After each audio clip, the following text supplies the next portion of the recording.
Hey guys, what's up? Cardfight here, and today I'm here with an updated Pale Moon deck profile. This is the updated build from the Transcendence of Blade and Blossom. So Pale Moon got a few support cards, and the few support cards that we got are very strong. So I decided to update the deck, and yeah, here it is. So for the starting Vanguard, we are running Cat and Knight Boots, or as I like to call it, Puss in Boots, because Puss in Boots is pretty awesome.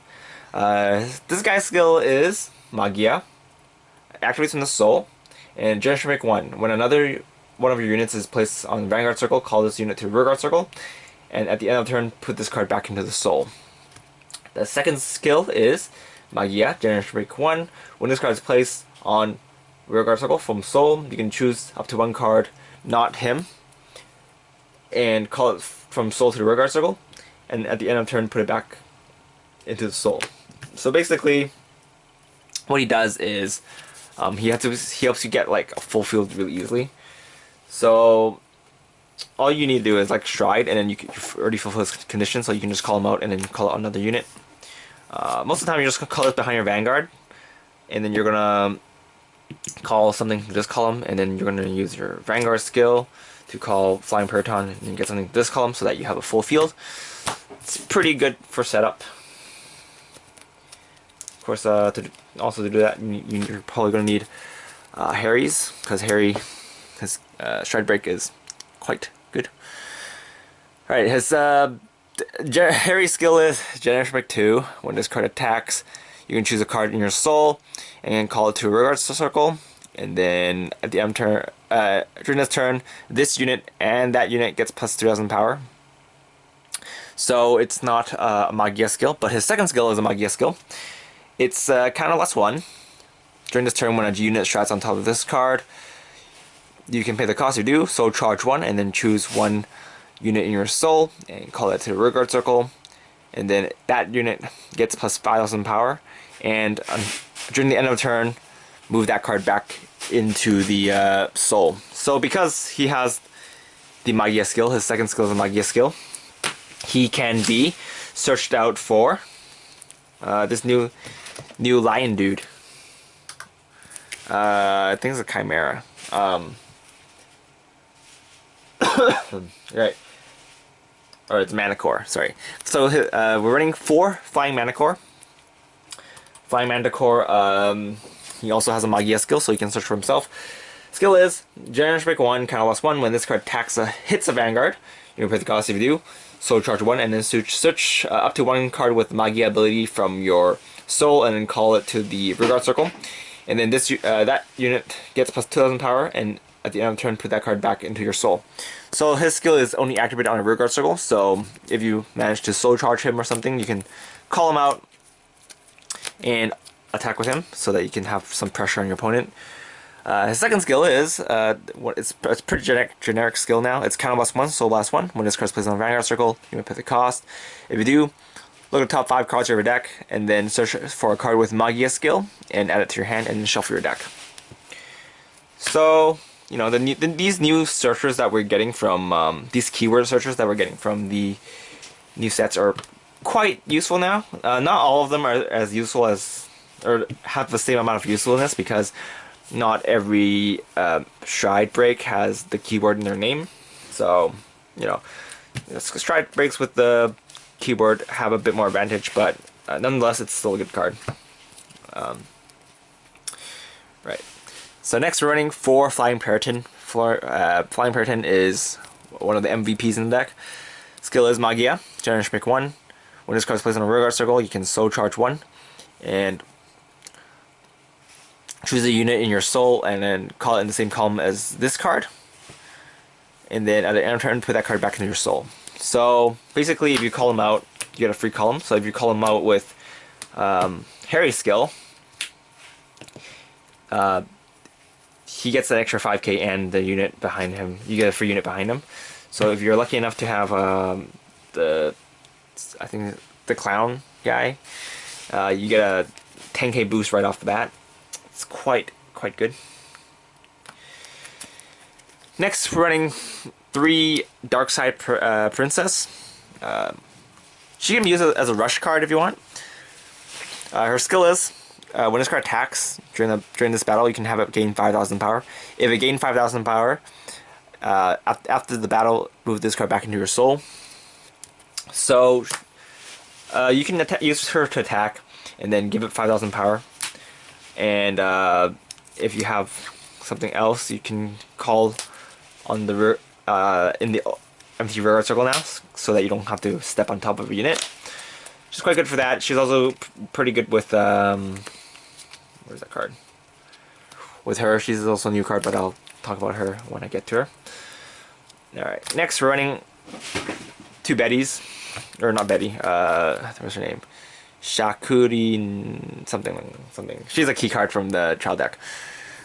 Skill is Generous Pick 1, counter loss 1. When this card attacks, if this unit is being boosted, you can soul charge 1 and then choose a grade 2 or lower unit and call it to a rearguard circle. So it is not Magia, so it will not go away if it doesn't go away by itself. Mainly you're going to use her in against Diablo decks, because they will kill you if you don't have a field. So it's nice to have this card out and have sort of a field presence. If you're playing against a Diablo deck, you're gonna have to switch around some strategies, but it's mostly the same. You don't have to worry about it too much. But yeah, running 2 for the safety precautions, and then running 2 of the double rare from the new set. It has a Magia skill. So she does not have a Magia skill, but and so does Dark Side Princess. But most of the cards in this deck do have Magia, so Flying Mana Core benefits a lot from that. But yeah, this guy has Magia skill, counter loss 1, soul loss 1. When this card's placed on a Vanguard, placed on a rearguard circle, if you have a Harri Vanguard, you can pay the cost. If you do, soul charge 1, choose a unit in your soul, call it to a rearguard circle, and during this turn, both this card and the called unit gets plus 2,000 power, and at the end of turn, move the card back to into the soul.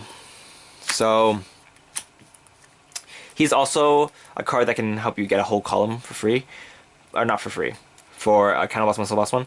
So he's in a way he's not as good as Flying Periton, but he does get the extra power, so he's good for that, I guess. So yeah, and the call unit doesn't also have to be in the same column as him, so that's a little bonus he has over Flying Periton. Alright, next we're running the Clown from the GPT-05. His skill is pretty simple. When this card's a Generous Pick 1, when this card's called from Soul to Rearguard Circle, during this turn it gets plus 5,000 power. So pretty self-explanatory. He's just here to help you hit numbers. And then we're running 2 of the new card. What's her name? She's kind of like the grade 1 version of Flying Periton, except she's limited to Harri. Her name is QT Paratrooper, and she has a Magia skill. So Generous Pick 1.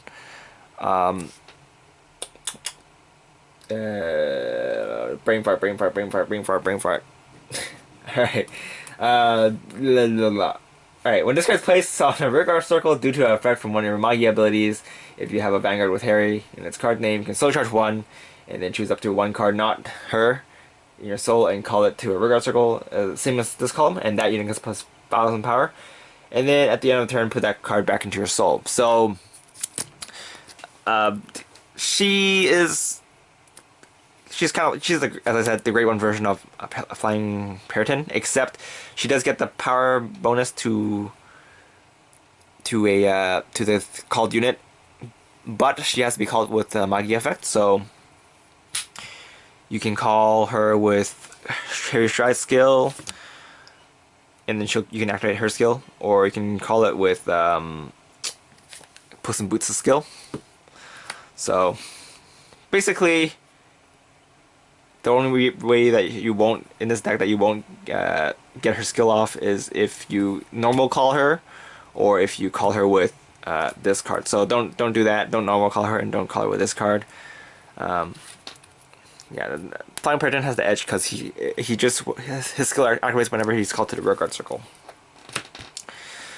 All right, so next running 3 Masquerade Bunnies, Strident Needlers, also very cute. So run these. Running 2 Purple Trapeze. She is an okay card. Mainly, she's here to correct your soul. If you have something on your field that you want to get in your soul, but you don't have, but they didn't get called out with the Magia ability, then you can call them, put them back in their soul, and then call something else that you don't want to call out every turn to attack with. So yeah, she's good for correcting soul, and that's pretty much it. She also gets you extra columns to attack with sometimes, if need be. So that's also a thing. And for the Pro Guard, I'm running 4 of the new one. I kind of like it. This deck, the kind of loss it uses is mainly just Harry's. So he's sometimes you might want to use him, but he's just more of a backup option in my case. So you have this card. It's the Magia Perfect Guard, and her skill is, or she has the normal Perfect Guard skill, but except she doesn't get unflip, so she's pretty much a normal Perfect Guard that can only be calls from hand. She only works when she's calls from hand, so she does not work with quintet walls, and she can only protect the Vanguard. Alright, so with that being said, her Magia skill is kind of lost 1 when this card's placed on the Guardian Circle. If you have a unit in the drop zone with the same name as her, you can pay the cost. Yeah, you can pay the cost. You do soul charge 1, and then from your soul call a unit to your front row, and that unit gets plus 5,000 guard and the intercept ability, and then at the end of turn, put that card back into your soul. So basically, she combos really well with crap that you soul charge that you don't need. For example, triggers and whatnot. So if you guard with this, you can call a trigger for intercept to intercept, and if you call a 10k guard, it'll be a 15k guard with intercept. So you can guard against big attack that your opponent didn't attack with yet. It's pretty nice.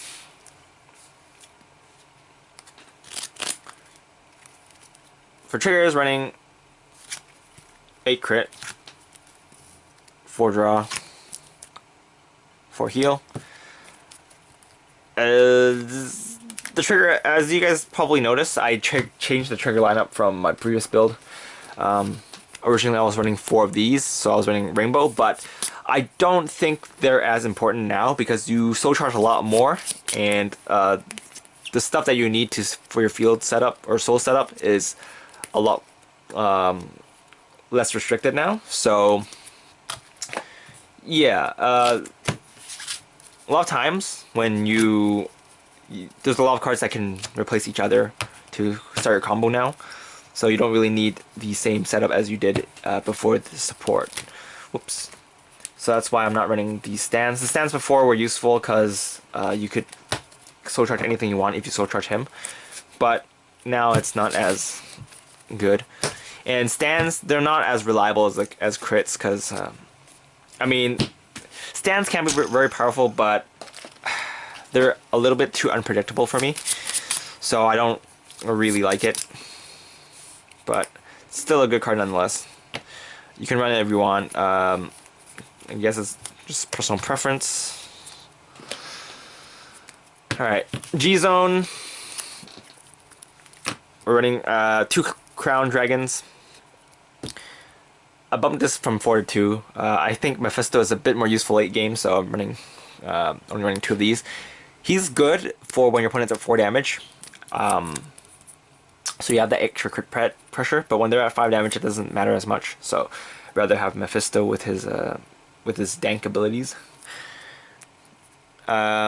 Skill for this card is G-flip 1 of himself, and then when this card is placed on Vanguard Circle, you can pay the cost if you do. During this turn, all units called from your soul to your Vanguard circle get plus 2,000 power, and his generation skill is that he gets an extra critical. So he is okay because he has the extra crit, but his 2,000 power is not as impressive.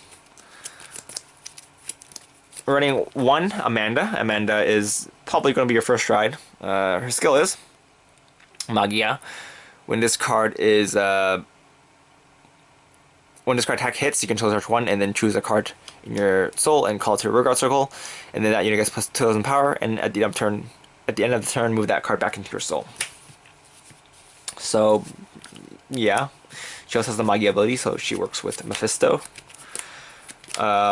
Next, running 4 Mephisto. I don't think you need to run this many, but I'm running him just because I have 4, so I'm gonna run 4. He is. You can run if you don't have 4. You can run more Amandas if you want, or if you don't have. If you want to run Crown Dragons, you can just run 4 and then 2 of these if you want. But yeah, his skill is Magia. Activate the active skill. So his skill is G flip 1 card in your G zone, so it doesn't have to be himself. And then during this turn, this card gets a new effect, and its skill is on the Vanguard circle. For every one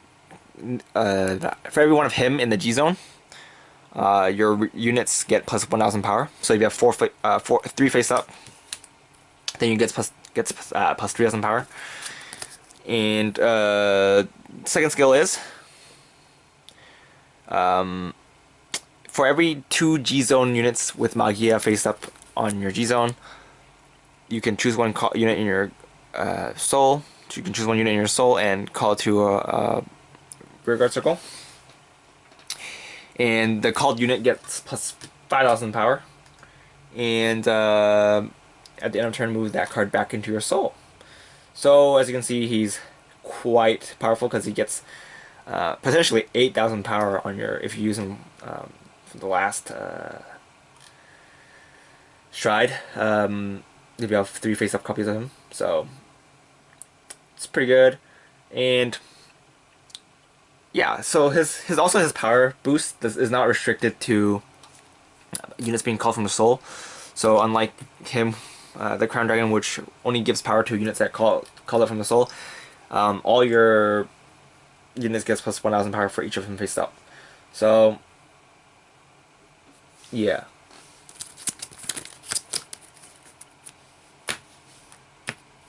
And next we're running 1 Harri. Harri's skill is Generation 3. He also has the Magia ability. Loss 2. Choose one of your rear guards and put it into your soul. And then when this card attacks, you might pay the cost. If you do, choose 3 units in your soul and call them to separate rear guard circles. And if you have 5 or more rear guards, you can choose 2 of your opponent's. Your opponent chooses 2 of his units and moves them into their soul, and then at the end of turn, move those unit called by his skill back into your soul. So he's mainly here for, I guess, extra attacks, and if you get screwed over and you have no field for some reason, you can always replenish your field that way, or for the turn, I guess. For example, if you didn't stride into Harri and you can set up your Paratons, then that might be an option. But most of the time, you're just going to use him for extra attacks and whatnot. So yeah, that's pretty much it for this deck profile, I guess. Thank you for watching, guys. And that's all I have to say, I guess. This is Cardfight, and I'll see you guys later. Bye.